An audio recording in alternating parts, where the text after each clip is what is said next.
하나님 말씀 함께 보시겠습니다. 하나님 우리에게 오늘 주시는 말씀은 예레미야 33장 1절에서 3절까지 말씀입니다. 구약 1105쪽에 있습니다. 예레미야 33장 1절에서 3절까지 말씀, 길지 않습니다. 우리 함께 한 절씩 서로 함께 합독하시겠습니다. 33장 1절부터 3절입니다. 시작. 예레미야가 아직 시위대 뜰에 갇혀 있을 때에 여호와의 말씀이 그에게 두 번째로 임하니라. 이르시되 이를 행하시는 여호와, 그것을 만들며 성취하시는 여호와, 그의 이름을 여호와라 하는 이가 이와 같이 이르시도다. 너는 내게 부르짖으라. 내가 내게 응답하겠고 내가 알지 못하는 크고 은밀한 일을 내게 보이리라. 아멘. 할렐루야. 너는 내게 부르짖으라. 하나님 우리에게 말씀 주십니다. 오늘 본문 말씀을 보면 1절에 예레미야가 어디에 있다고 기록합니까? 아직 시위대 뜰에 갇혀 있을 때에. 예레미야는요, 우리가 그에 대해서 많은 내용들을 다 알지는 못하지만 예레미야는 눈물의 선지자다라는 것을 익히 들어 알고 계실 것입니다. 그만큼 예레미야의 삶은 다른 사람들보다 많이 힘들었다라는 것을 알 수 있고 고독한 사역이었다라는 것을 볼 수 있습니다.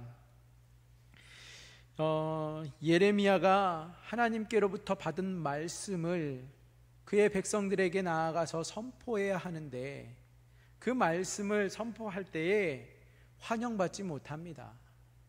왜냐하면 그 메시지의 내용은 백성들이 듣고 싶어하는 메시지가 아니었기 때문이죠. 사람들은 너무나도 지금 힘들었습니다. 바벨론의 1차 공격 이후에 많은 사람들이 포로로 잡혀간 바 있고, 또 그 화려했던 솔로몬의 성전, 그들이 그렇게 자랑스럽게 여기던 성전에 수많은 그 성전 기구들이 바벨론이 다 빼앗아 갔기 때문이죠. 그 누구도 그 상황 속에서 희망을 발견할 수 있는 시대가 아니었습니다. 그 어려운 시대에 사람들은 어떠한 메시지를 듣고 싶어 했을까요? 사람들은 무슨 메시지를 환호하였을까요? 잘 될 거야, 괜찮아, 이겨낼 수 있어, 조금만 참아보자, 앞으로 우리에게도 좋은 날이 올 거야, 이러한 메시지가 그들에게 더 마음에 와닿고 희망스러운 메시지가 아니었겠습니까? 그런데 하나님께서는 예레미야에게 그런 말씀을 전하라 주지 않으십니다. 예레미야를 통해서 주시는 말씀은 정말 암담 그 자체입니다. 너희가 바벨론에게 순종해야 한다. 바벨론에게 너희가 확신을 해야만 살 수 있다. 바벨론과 그들의 그 느부갓네살의 정책에 우리가 같이 가야만 살 수 있다라는 말씀을 선포합니다. 그래도 사람들이 듣지 않습니다. 왜요? 듣고 싶은 말이 아니었잖아요. 이미 한 차례 공격을 당하고 정말 예루살렘은 참담한 상황이었지만 그래도 여전히 그들은 예루살렘에 대한 소망을 꺾지 않고 있었습니다. 아무리 예레미야가 말씀을 전해도 듣지 않자 그는 하나님께서 그에게 행위 예언을 하게 하시죠. 27장에 가면 그의 목에 나무 멍에를 메고 이게 바벨론의 멍에다, 하나님께서 우리에게 바벨론이라고 하는 멍에를 우리의 목에 얹히셨다라는 말씀을 선포하게 합니다. 그것이 그들의 현실이었습니다. 그것이 하나님께로부터 오는 진리의 말씀이었습니다. 그러나 이스라엘은, 남유다는 그 하나님의 말씀을 달갑게 여기지 않습니다. 오히려 그 시대에는요, 수많은 거짓 선지자들이 나와서는 제각기 하나님께로부터 받았다 하면서 이런저런 예언을 남발하던 시대입니다. 대표적으로 28장에 가면 하나냐라고 하는 사람이 굉장히 구체적인 예언을 제시합니다. 모든 백성들 앞에 서서 그가 2년 안에 하나님께서 우리를 회복시키실 것이다. 2년 안에 이 바벨론으로 포로로 잡혀갔던 이들을 하나님께서 다시 돌려보내실 것이고, 성전에 빼앗겼던 기구들을 다시 하나님께서 주실 것이다, 회복 가져오게 하실 것이다 라는 말씀을 선포하게 합니다. 그런데 이것은 거짓된 낭만론에 불과했죠. 하나님께로부터 온 메시지가 결코 아니었습니다. 누구나 다 이 하나냐의 메시지를 좋아했고 환호하며 반겼습니다. 그러나 중요한 것은 하나님께로부터 온 말씀이 아니었다라는 거예요. 오늘 33장에 넘어오니까 예레미야가 어디에 있었다고요? 시대 뜰에 그냥 있는 것이 아니라 갇혀 있었습니다. 감옥에 있었다라는 거죠. 예레미야가 선포하는 메시지는 그 당시 남유다의 마지막 왕이었던 시드기야도 너무나도 듣기 싫은 말씀입니다. 입만 열면 망할 것이다, 입만 열면 포로로 잡혀갈 것이다, 입만 열면 남유다의 패망을 이야기하고 있으니 듣기 싫었습니다. 그래서 그를 시대들에 가둔 것이죠. 그런데 비록 감옥에 갇혀 있는 예레미야이지만 그것도, 그 감옥도 예레미야에게 임하는 하나님의 말씀을 막을 수는 없습니다. 오늘 말씀 1절에 보니까 여호와의 말씀이 그에게 두 번째로 임하니라 하십니다. 하나님의 말씀이 그에게 임했죠. 말씀이 임한 장소는 비록 시위대 뜰에 있는 감옥입니다. 그 장소만 보면 고통의 장소입니다. 그러나 그 장소에 하나님의 말씀이 임했습니다. 그 고독의 자리에 하나님께서는 찾아오셨고 말씀을 주셨습니다. 우리의 삶도 종종 그럴 때가 있습니다. 세상이 볼 때에는 참 고독하고 고통 가운데 있고 무엇 하나 흠모할 것이 없는 그러한 인생처럼 보이는 우리의 인생 속에 중요한 것은요, 하나님의 말씀이 우리에게 임하신다라는 사실이에요. 하나님께서는 우리를 내버려 두지 아니하시고 말씀하십니다. 세상은 주목하지 않는다 할지라도 하나님의 말씀이 우리에게 임한다면 그것이 진정 하나님의 임재가 나의 삶에, 우리의 삶에 나타나고 또 우리가 하나님과 동행하는 삶을 살고 있다라는 증거일 것입니다. 세상이 어떻게 생각하든 어떻게 바라보든 어떻게 여기든 상관할 것 없이 우리는 진정 주목하고 중요시 여겨야 할 것이 있다면 과연 하나님의 말씀이 나에게 임하고 있는가? 아니면 나는 그냥 껍데기에 불과한 하나님의 말씀 내용은 쏙 빠진, 겉은 허울대는 멀쩡하지만 하나님의 말씀이 없는 사람들에게 보여주기식 신앙생활을 하고 있지는 않은지 우리가 다시 한번 우리 자신을 살펴볼 수 있어야 할 것입니다. 오늘 이 말씀 속에 예레미야에게는요, 그가 어느 곳에 있는지가 중요한 것이 아니라 하나님의 말씀이 임했다라는 것이 중요한 것이었습니다. 그리고 말씀이 와서 예레미야에게 임하였는데 주신 말씀이 무엇입니까? 2절 말씀 함께 읽어보시겠습니다. 2절입니다. 시작. 일을 행하시는 여호와, 그것을 만들며 성취하시는 여호와, 그의 이름을 여호와라 하는 이가 이와 같이 말씀하시도다.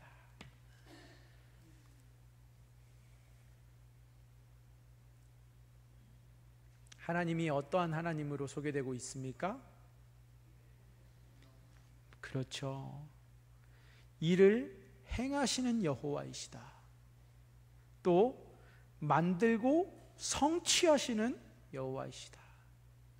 그냥 말만 내뱉고 말씀이 임한 것으로 끝나는 것이 아니라 그 임한 말씀이 반드시 성취되게 하시는 하나님이시다라는 사실입니다. 그러면서 그 하나님이 어떠한 하나님이시냐? 그 이름을 여호와라 하는 이가 이르시되, 여호와라는 이름이 무슨 뜻이죠? 여호와라는 이름은요, 스스로 있는 자라는 뜻입니다. 하나님께서 하나님 자신을 우리에게 보여주시고 알려주시고 가르쳐 주실 때에 제일 먼저 스스로를 계시하시면서 주셨던 이름이 여호와입니다. 이것이 이제 우리 한글 성경에는 여호와라고 이제 번역이 돼서 부르고는 있습니다만, 실제로 그 발음이 어떠한지는 정확하게 알 수가 없습니다. 왜냐하면 그 하나님의 거룩하신 이름을 우리가 어찌 감히 부를 수 있느냐 하여 히브리 사람들이, 이스라엘 사람들이 히브리 성경에는 모음이 빠지고 자음만 기록되어 있었기 때문에 시간이 지나면서 발음을 잃어버리게 되었습니다. 어떻게 불렀는지 감히 부를 수 없다 보니까, 그래서 그 자음만 붙어 있는 하나님의 이름 앞에 주님이라고 하는 그 아도나이라는 이름의 그 모음을 갖다가 붙여서 부르기 시작해서 이게 우리에게는 여호와라고 전해지고 있지만, 조금 더 가까운, 직역에 가까운 발음으로 하면 야훼라고 부르기도 하죠. 야훼 하나님 또는 여호와 하나님인데, 스스로 계신 하나님, 스스로 계신 하나님이라는 것이 무슨 의미입니까? 전지전능하신 하나님이시요 유일하신 하나님이심을 우리에게 나타내고 있습니다.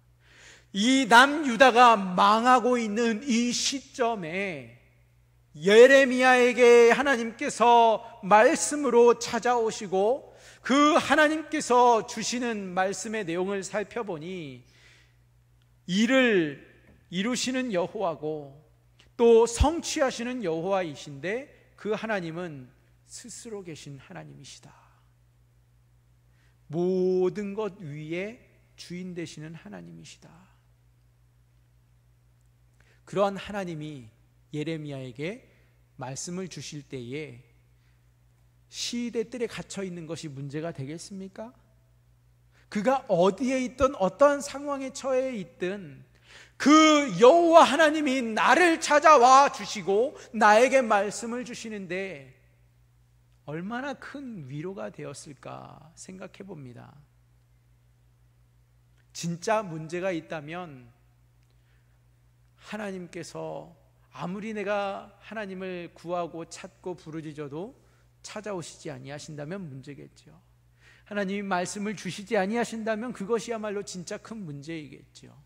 그런데 예레미야에게, 사람들에게는 배척당하고 왕에게는 미움을 사고 시대뜰에 있는 감옥에 갇혀있는 예레미야이지만, 그 누구도 신경 쓰지 아니하고 거들떠보지 않는 예레미야이지만, 이 예레미야를 하나님께서는 내버려 두지 아니하시고 그에게 찾아오셔서 두 번째로 말씀을 주셨다라는 사실입니다.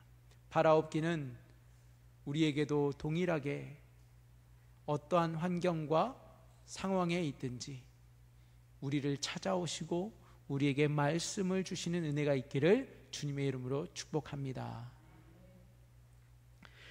하나님께서는요, 예레미야에게 주시는 말씀이 있어요. 그것이 무엇이냐? 그 하나님이 말씀하시면 사실 말씀대로 다 이루어지잖아요. 그래서 오늘 2절에서 그렇게 말씀대로 행하시는 하나님이심을 가르쳐주고 계시지 않습니까? 일을 행하시는 여호와, 그것을 만들며 성취하시는 여호와라고 말씀하였어요. 그런데 그 하나님께서 예레미야에게 주시는 말씀을 보면, 그가 예레미야가 이 남유다의 회복을 위하여 또 자신의 회복을 위하여 어떻게 무엇을 해야 하는지 그 해결법을 알려주시는데, 3절 말씀 함께 한 목소리로 읽어보시겠습니다. 시작. 너는 내게 부르짖으라. 내가 내게 응답하겠고.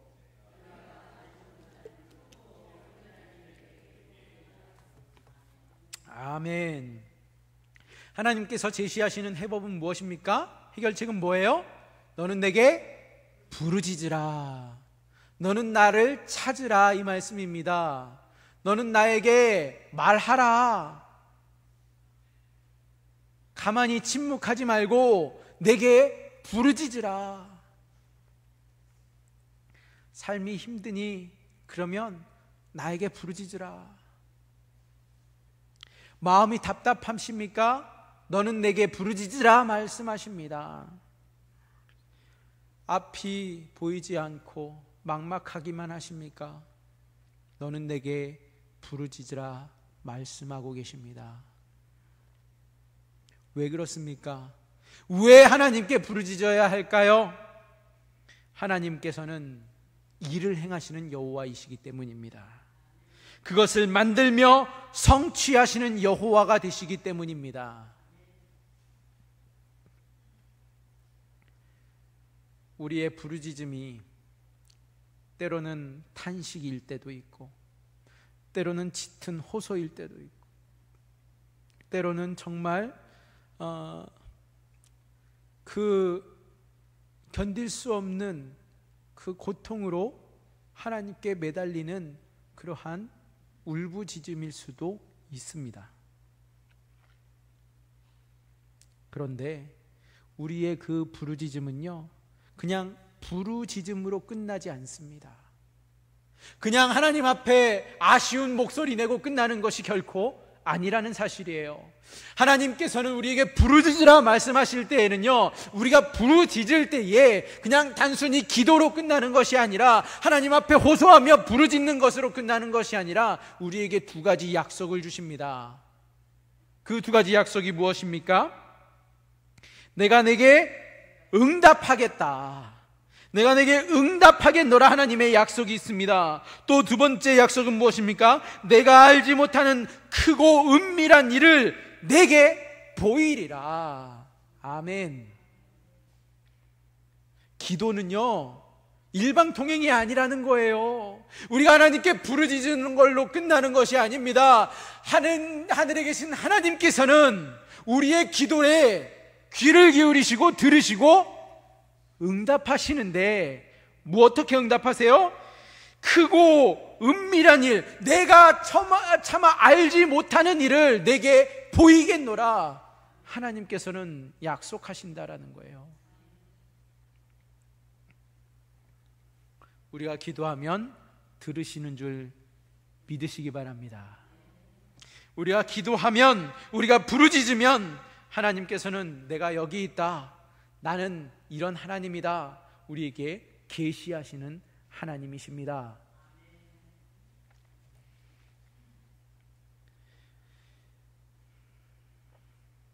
그런데 우리가 하나님 앞에 이렇게 기도하는데요, 기도가 응답되지 않을 때가 있어요. 아무리 기도해도, 아무리 매달려도, 아무리 부르짖어도 하나님이 듣지 아니하시는 것 마냥 아무런 조짐도 변화도 없는 그런 때가 있습니다. 그럴 때에는요, 우리가 무엇을 의심해야 할까? 무엇을 생각해 봐야 할까? 오늘 우리가 함께 읽지는 아니하였습니다만 4절과 5절에 보면 그 답을 찾을 수 있습니다. 4절 5절을 제가 읽어드립니다. 이스라엘의 하나님 여호와께서 말씀하시니라. 무리가 이 성읍의 가옥과 유다 왕궁을 헐어서 갈대아인의 참호와 칼을 대항하여 싸우려 하였으나 내가 나의 노여움과 분함으로 그들을 죽이고 그들의 시체로 이 성을 채우게 하였나니 이는 그들의 모든 악행으로 말미암아 나의 얼굴을 가리어 이 성을 돌아보지 아니하였음이라. 아멘. 여기서 말하고 있는 이 성은 예루살렘을 가리키고 있습니다. 여기서 말하고 있는 그들은요, 남유다 백성을 말하고 있습니다. 스스로 하나님의 백성이다라고 여기고 말하고 있는 하나님의 백성인 남유다 백성을 가리키고 있습니다. 그런데 보니까 이 성읍의 가옥과 유다 왕궁을 헐어서 갈대아인의 참호와 칼을 대항하려 싸우려 하였으나, 남유다가 갈대아인과 싸운다라고 했는데 갈대아인들은 바벨론을 가리키고 있습니다. 바벨론과 맞서서 싸우려고 하지만 예레미야를 통하여서 하나님께서 주셨던 말씀은 바벨론과 싸우지 말라는 것이었습니다. 바벨론에게 순복하라는 거였습니다. 왜요? 하나님께서 느부갓네살을, 바벨론의 왕 느부갓네살을 들어 사용하시면서 심지어 들짐승들까지도 바벨론 왕 느부갓네살에게 내어주었다라고 하시면서 그들은 바벨론과 화친할 것을 이야기하셨는데, 엉뚱한 곳에 기웃거리고 애굽에 기웃거리면서 혹시 애굽이 우리를 도와줄까, 혹시 다른 강대국이 우리와 연합하여 강대국 바벨론을 맞서 싸울까, 여기저기 기웃거리다가 바벨론의 노여움을 입고 그들과 싸우려 하다가 도리어 하나님께서는 뭐라고 말씀하세요? 하나님의 얼굴을 그들에게로부터 가리우셨다. 우리의 기도가 응답받지 못하는 이유가 무엇입니까? 하나님께서 우리의 죄 때문에, 우리가 하나님의 말씀에 불순종하는 그 죄 때문에, 여전히 우리의 강팍한 마음으로 하나님의 말씀을 듣지 않고 엉뚱한데 기웃거리는 그 죄 때문에 하나님께서는 그 얼굴을, 하나님의 얼굴을 가리우셨다 말씀하고 있다라는 사실이에요.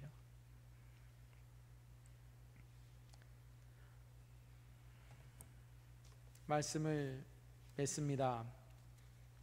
과연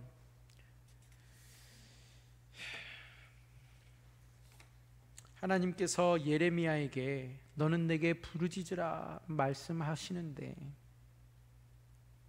그 부르짖으라 말씀하신, 그 명령하신 이유가 무엇이었습니까? 하나님께서 그 기도를 듣고 행하신다라는 것을 보여주시기 위함입니다. 그런데 우리 인생 가운데 우리가 최근 들어 하나님께 정말 간절히 매달리고 기도하면서 부르짖었던 때가 있습니까? 그때는 언제입니까? 기억이 나지 않는다면 내가 지금도 기도하지 않는 이유, 그 원인은 무엇일까요? 바라옵기는 하나님 앞에 이 하나님의 신실하신 약속 붙들고 하나님의 은혜를 구하면서 그 응답하시는 하나님을 신뢰하는 마음으로, 믿음으로 오늘부터 하나님을 간절히 찾고 구하며 부르짖는 저와 여러분이 되시기를 주님의 이름으로 축원드립니다. 하나님 앞에서의 악행은 결국 어떠한 결과를 가져오게 됩니까?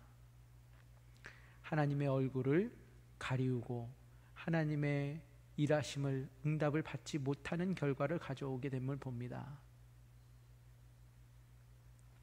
그렇다면 내가 지금 당장 끊어내야 할 죄악이 있다면 무엇일까?